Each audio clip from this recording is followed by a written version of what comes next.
Phone tapping కేసులో SIT విచారణ ఎటుపోతోందని ప్రశ్నించారు బీజేపీ ఎంపీ రఘునందన్ రావు. కేసుకు సంబంధం లేని కాంగ్రెస్ నేతలను విచారణకు పిలుస్తూ టైంపాస్ చేస్తున్నారని మండిపడ్డారు. దుబ్బాక ఉప ఎన్నికల సమయంలోనే ఫోన్ ట్యాపింగ్పై ఫిర్యాదు చేశామని గుర్తు చేశారు. అసలు బాధితుడిని తనను పిలవకుండా అందరినీ విచారణకు పిలుస్తున్నారన్నారు రఘునందన్ రావు.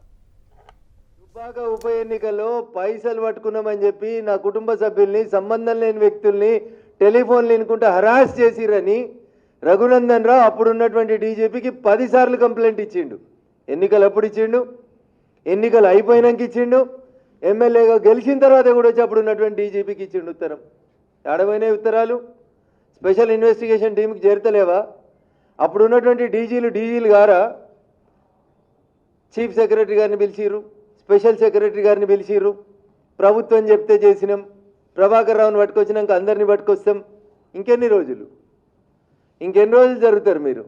విచారణ పేరిట టైంపాస్ ఎన్ని రోజులు కావాలి సిట్కి, కాంగ్రెస్ పెద్దలకి? అరే మీ నిజాయితీ ఏంది అని అడుగుతున్నా నేను.